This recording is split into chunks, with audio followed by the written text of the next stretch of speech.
Biker Adventure YouTube channel. Magandang gabi mga kaibigan, mga kababayan, magandang gabi sa inyong lahat. At nandito na naman tayo sa paglalabas ng mga opinion mga kababayan sa mga kaganapan dito sa ating napakagulong mundo ng politika mga kababayan. Dito lang sa Pilipinas, dito sa ating bansa lang ang napakagulo ng sistema ng politika, no? Ang panggigipit nila sa Office of the Vice President mga kababayan. Nagmisto lang ang mga congressman ay sila pa ang mas nakakaangat kaysa sa Vice President. Parang nakalimutan lang mga kababayan nga mas mataas sa kanila ang Vice President, pero pagka umasta sila bali wala silang respeto sa Vice President mga kababayan. Balikan lang natin yung ginagawang hearing sa Quadco mga kababayan. Nagmistola silang mga aanga-anga eh.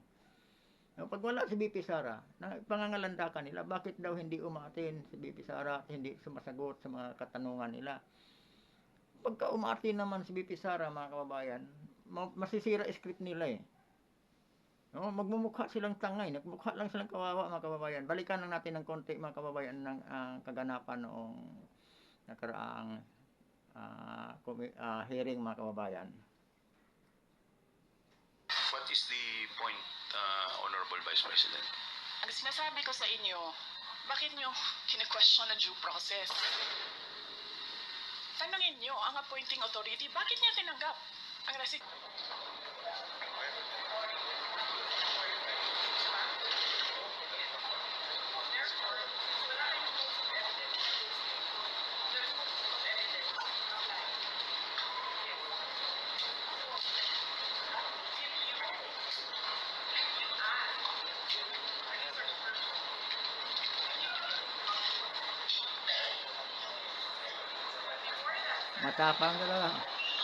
Matapang silang kinukumpronta ni BP Sara mga kababayan. Talagang nilalapitan si Chua mga kababayan, si Congressman Chua ni BP Sara.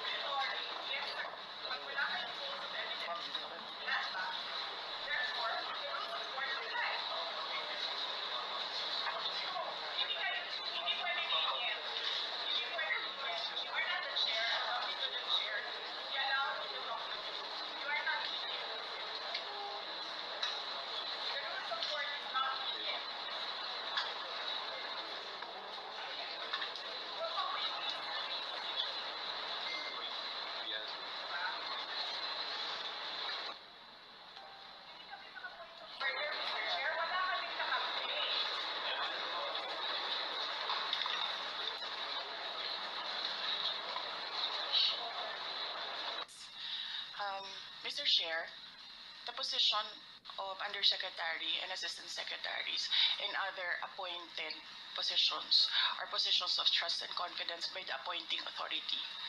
The resignation letters of the USEX and the ASEX of DepEd were accepted by the appointing authority. And who is that?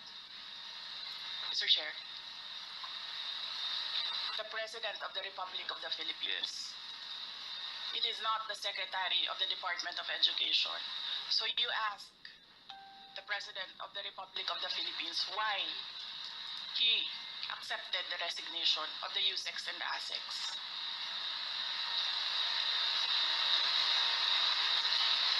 What is the point, Honorable Vice President?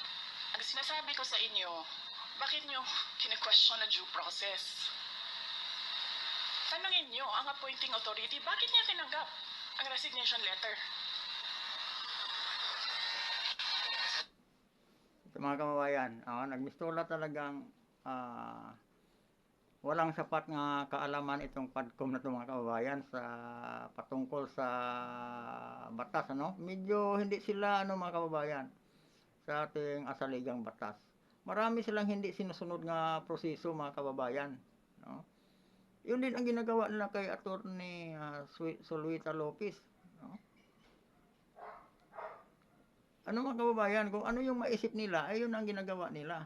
Sila ang hindi sumusunod sa batas eh. Kaya nabubutata sila lagi ni BP Sara pag nag-attend sa ano nila eh, hearing eh. Pangalanda ka nila, bakit daw hindi uma-attend, umiiwas daw si BP Sara.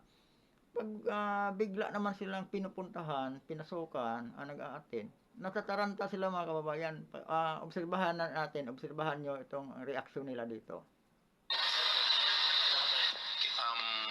Madam Vice President, Yes, sir. we will, wala pa po tayo dun sa usapin na yun. Sa anong usapin, sir? Later po sa binabanggit po ninyo. Sa anong Wala pa usapin? po tayo sa period of interpellation. Bubuksan ko pa lamang po ang period of interpellation. Yes, sir. Nandun na kayo sa topic. Hindi po tayo nag-i-interpellation Madam ngayon. Vice President, nag-uusap po muna ang mga miyembro. Yes, So, sir. please do respect yung Yes, mga... I am very... Diyan sila magaling mga kaibigan, no? Nagdidiman sila ng respect, irespeto sila. Gusto nila, sila lang irerespeto, no? Matataranta sila pag nag-umaten si BP Sara sa hearing nila. Pero sila ang walang respeto sa Vice President. Tingnan mo naman yung asal nila, no? Sila laging irespeto. Paano sila irespeto diyan sa ano nila? Yan ang laging lang respect to the committee. Yan ang laging lang binubukang bibig nila. Pero sila, walang respeto sa Office of the Vice President, mga kaibigan. Dito ka itong mga ating mga quadcom. very respectful. I am dovetailing from Congressman Marcoleta. The appointing authority is the President of the Republic of the Philippines. Why are you questioning due process in a discussion of resignation of USEX and ASEX? Wala pa pong nagtatanong about that, Madam Vice President. Sir,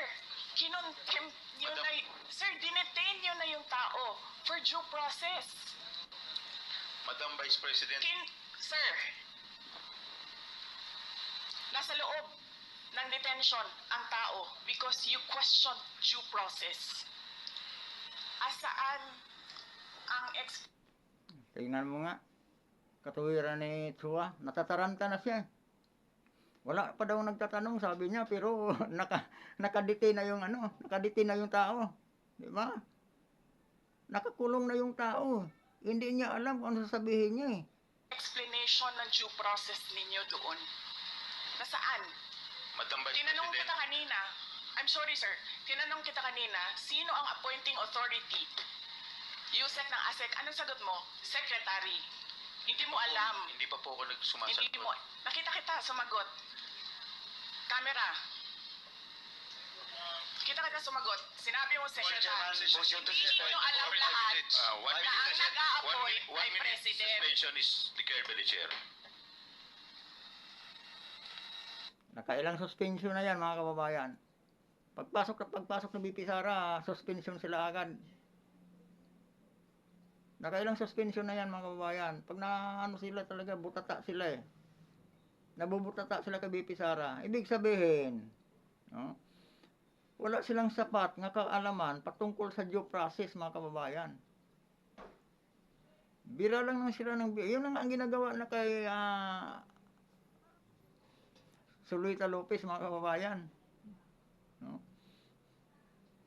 Sumasagot si Suluita Lopez pero pinapakontempt ng isang convicted mga kababayan. Isang kasapi ng CPP-NPA nga convicted sa child abuse mga kababayan. Ipinakundi mo nakakatawa eh.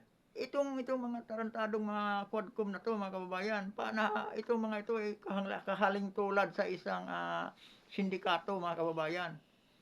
Ito ang hindi ko naman sinabi nga talaga sila pero wala talaga silang pagkakaiba sa isang notorious nga sindikato nga kumikilos dito sa Pilipinas na sa loob mismo ng gobyerno mga kababayan. Yan ang mapanganib ngayon. Para kung baga sa Japan mga kababayan ay yakuza. Kung sa Amerika ay ano ba to sa Amerika? Mafia. Dito sa Pilipinas mga kababayan ay quadcom. Ito mga kababayan, itong quadcom na to mapanganib ito. ito sila, mga atake sa Duterte, mga kababayan, mayroon silang pinagtakpan, idina-divert nila ang issue sa mga Duterte, pero ang atensyon ng mga tao, malihis doon sa mga pinaggagawa ng katarantaduhan, mga kababayan. Kasi pag doon na sa mga Duterte, halos buong Pilipinas, buong sambayan na nakatutok kasi maraming nagmamahal sa mga Duterte. Maraming mga isyu, mga kababayan, na dapat talaga pagtuunan ng pansin ng Quadcom. Halimbawa, balikan natin ang 1,444,000,000 pesos kada araw na ginagastos, inilalabas. Inilalabas pupunta sa flood control project na wala namang flood control project. Lubog tayo tuwing may sakuna. Diba? Pero araw-araw, nag-iimbestiga ba sila dyan? Pinapaliwanag ba nila sa mga Pilipino kung saan napunta yung pera na yan? Di ba wala? Pero itong confidential fund ng Vice President nga halagang 125 million, mga kababayan, talagang sila no? Nga ginastos daw sa loob ng 11 days, imposible daw. Alam mo, mga kababayan, yung na yan, taktika na yan ng mga sindikatong Quadcom upang yun ang gagawin nilang issue sa Vice President. Alam nyo, binibigay yung na yan, budget sa confidential fund, mga kababayan. December 19 yata yun, kung hindi ako magkakamali. Di ba? Ilang araw na lang, December 19. Kailangan bago mag-December 31, na-i-dispose na yan, na na yung pira na yan. Kasi kung hindi, ibabalik yan sa National Treasury Office. Di ba? Ngayon, talagang nagagamit, mga kababayan. Ngayon, hinahanapan ng butas. Di tama ang paggastos. Samantala, mga kababayan, hindi pa tapos ang niyan doon sa COA. May report na sa COA, ang Office of the Vice President. Kaya lang, mga kababayan, 6 months pa ang palugit niyan. Di ba? Ini-overpower ng mga Quadcom, mga sindikatong Quadcom, mga kababayan, upang asakihin si BP Sara. Ini-overpower nila ang trabaho ng COA.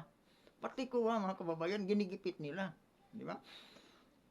Kaya nasabi ko, mga kababayan, nga wala silang sapat nga kaalaman patungkol sa saligang batas. Kasi ang COA, mga kababayan, di ba isang independent agency, hindi yan pwede dapat hawakan ng mga congressman. COA lang ang may karapatang mag-audit nga sa na yan. Pero bakit ngayon ang nangyayari, para ang lumalabas, ang Quadcom, ang sindikato, ang sindikato na umatake at sumisira sa mga Duterte at naglustay ng pira sa kaban ng bayan, ay sila na ngayon, parang sila na ang nag-audit sa Office of the Vice President. Samantalang ang daming agency, ang daming mga local, mga government agency, mga kababayan, na mayroong confidential fund. Bakit tanging nag-iisa ang Office of the Vice President ang kanilang tinututukan? Pang ilang hearing na to, mga kababayan, pang 12 na yata to, o 13. Di ba? Hindi sila makamove on dyan. Samantala, mga kababayan, ang maharlikapan nga pala, mga kababayan, ano nangyayari? Pinaliwanag ba nila yan sa mga tao? Lagi nilang sinasabi, ginagamit ang mga tao na sila daw ay representante ng mga Pilipino. Karapatan daw ng mga Pilipino nga malaman kung paano ginastos ang pira ng bayan. Sa halagang 125 million lang ang gusto lang ipaalam sa mga Pilipino at confidential fund pa. Diba? Dapat si General Acop, alam niya yan kasi military siya. Kapag confidential fund, hindi talaga pwede ibuklat sa publiko yan. Confidential fund yan Delikado yan. Saka alam naman ng pagka-confidential fund, hindi pwede yan ang kuha lang, ang dapat mag-audit yan. Hindi na nila isa sa publiko yan. Di ba? Isa pa rin yun. Kulang sa kaalaman o kaya talaga ginagamit na ang kapangyarihan ng sindikato. Ma-influence ang sindikato ito, mga kababayan.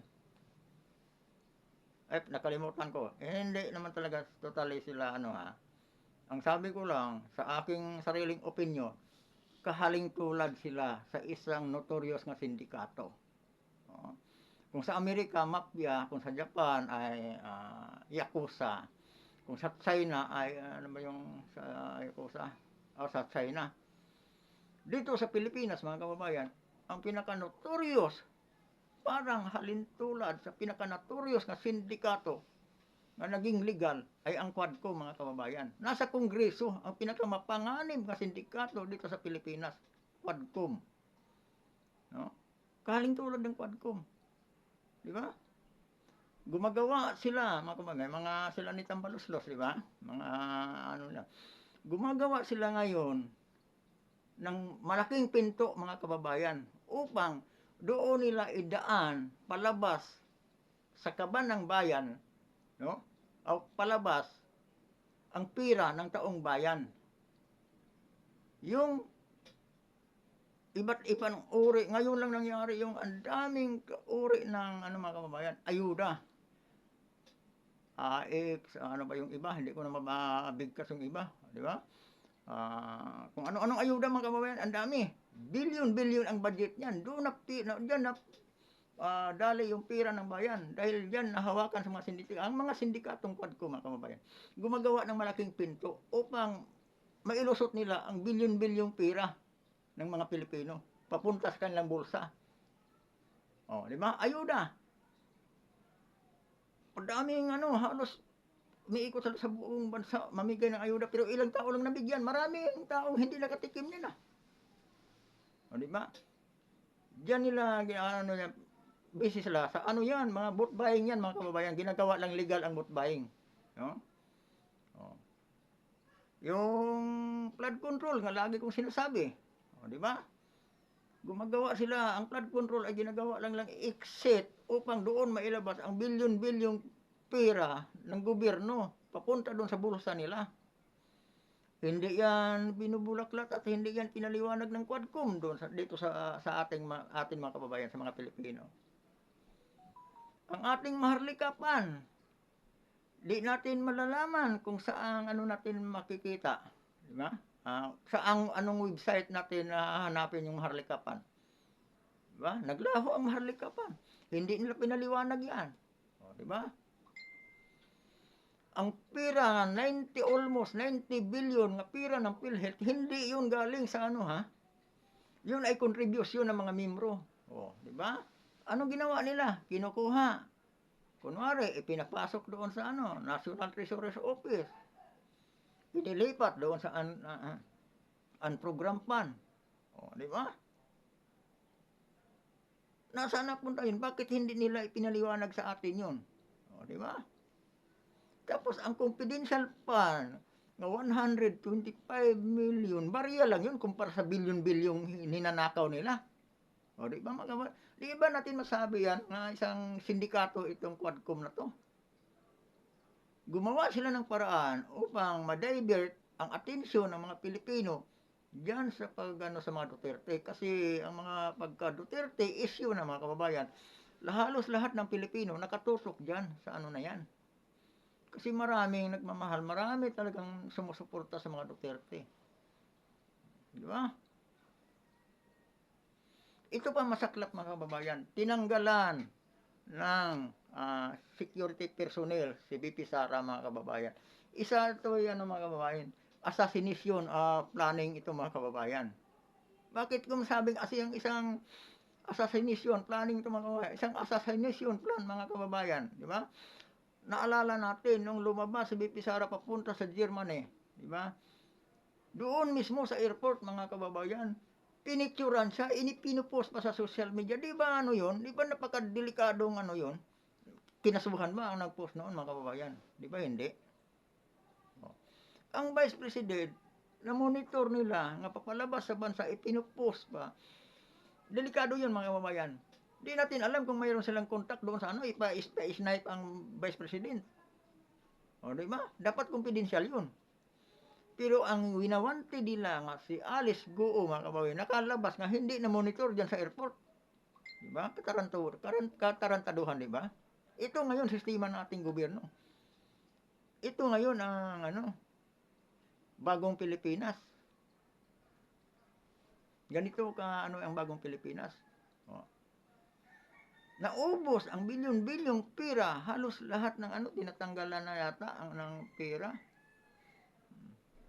Ang sa DepEd, project ni Sara Duterte, pinatungan nila ni Martin Romualdez at si Saldico ng 10 billion mga kababayan. Naimbestigahan ba yun? Baka yun pa yun ang pinupukol nila kay Sara Duterte, di ba? Tapos ang budget ng Office of the Vice President nga 2 billion point something, binawasan nila. Ang ginawa na 700 million mga kababayan. Paano makagalaw ang Vice President yan? Diba? Ang gusto talaga nila mga kababayan, ipa-impeach ang Vice President. Ngunit nahihirapan sila eh. Hindi sila talaga makakuha ng ano eh, insaktong dahilan upang mapa-impeach nila eh. Hindi nila makorner eh. Kaya ito mga kababayan, pangalawang masasabi natin treat ito kay BP Sara noong binawasan ang kanyang mga PNP personnel, mga escort niya, di ba? Nga biglang pinalitan. O, di ba? Ano 'yun? Treat 'yun mga kababayan. Tapos ang sabi ni General Marbel, kulang daw ng tao, kulang ng pulis, pero kasalukuyan nung nagkagulo sa ano, nilagak nila ang 2,000 pulis doon sa QOJC compound. Di ba katarantaduhan 'yun? O, di ba? Tinanggalan mga pulis na security ni BP Sara kasi ang katuwiran ng ugok nga General Marbel, no? Ugok naman talaga yung General Marbel, yung sumusunod sa ano, unlawful order. Walang panindigan, pira-pira lang din, no? Kulang daw ng tao. Pero bakit ang isang hinahanap lang si Pastor Apollo Kibuloy, kung ano-anong pinagbibintang nila, doon binuhos ang 2,000 pulis. Diba? Napakalupit. Napakagago naman yun ni Marbel. Isang tao lang hinahanap, dalawang full battle gear nga mga pulis ang nilagay doon sa QOJC compound. Nahuli ba nila? Tapos ngayong sumurindi si Apollo Kibuloy, mga kababayan, ano nangyari? May nagawa ba sila? Acquitted na naman yung kaso nga pinupukol nila. Ngayon, kung mandidato na ng senador, makita mo, kagagawa nila. Pangatlo ngayon, mga kababayan, tinanggalan na ng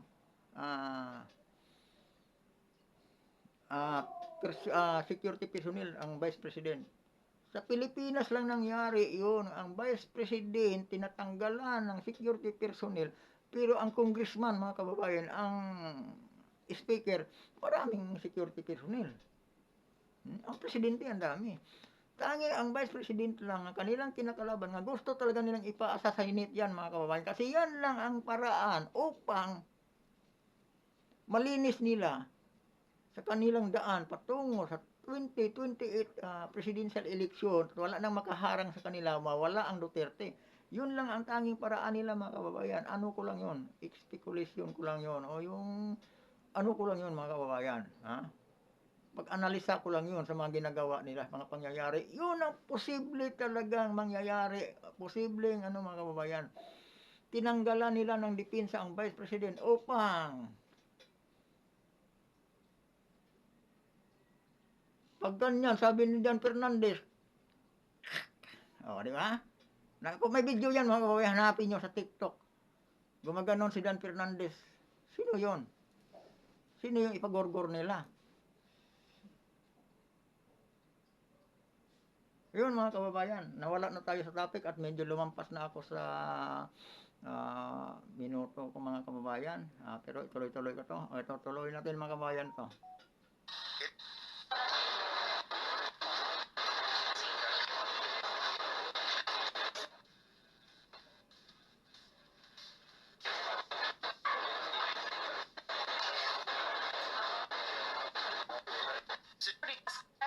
It was illegal in the first place. President.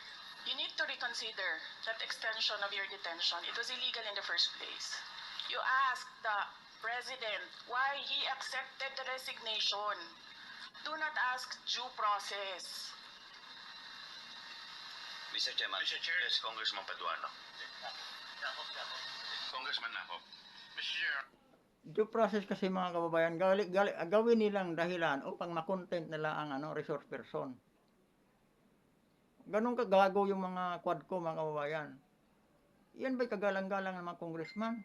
Kahaling tulad nga sila sa isang notorious nga sindikato mga kababayan nga kumikilos sa loob ng gobyerno. Kaya kawawa ang mga Pilipino hanggat andyan yang mga sindikatong yan mga kababayan. Kaya pagdating sa eleksyon, buwagin natin yung mga yan. Nasa ating mga kamay mga kababayan, wag na nating ibalik yan, wag na nating iboto yung mga yan upang mabuwag yung sindikato nga nasa loob ng gobyerno mga kababayan. Ngay lumulustay sa pira ng bayan.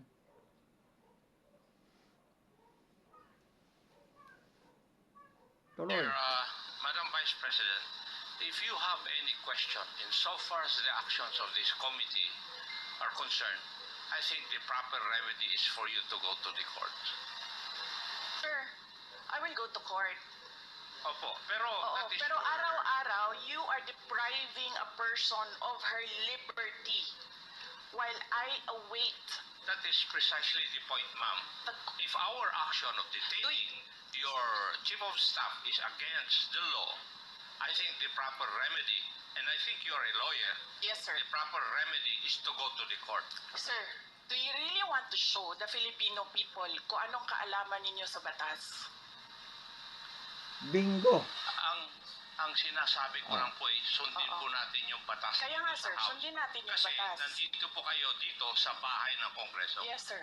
Sundin natin yung batas. Why will you penalize, punish Yusek Lopez for an act of the President? Madam Vice President, that is the Ayan mga kababayan.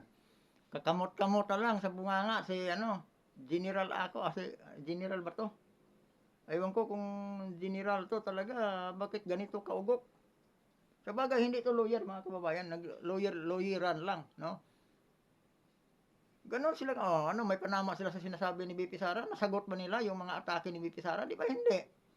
Pag wala dyan, magyayabang sila nga bakit daw umiiwas sa kanila. Pag ngayon pag sumisipot, ayan, nagmukha silang tanga.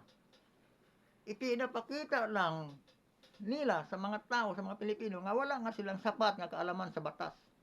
Di ba? Wala di sila magkapagpaliwanag ng maayos. Sundin daw ang batas. Pero, kinukontempt nila si Solwita Lopez, Attorney Solwita Lopez, na walang due process. Aywan ko, itong mga quadcom na to mga kababayan. At maraming salamat sa inyong pagpaunlak dito sa aking munting YouTube channel mga kababayan. At maraming salamat sa mga aking mga subscriber at sa mga aking mga viewers. At magandang gabi sa inyong lahat. At ingat po tayo kung saan man kayo, kung saan man kayong dako sa mundo. Lalong-lalo na dyan sa mga ating mga OFW. Ingat kayo at lagi lang kayo manalangin sa Panginoon upang tayo mailayo sa anumang kapahamakan. Magandang gabi sa inyong lahat mga kababayan at maraming salamat po sa inyong lahat.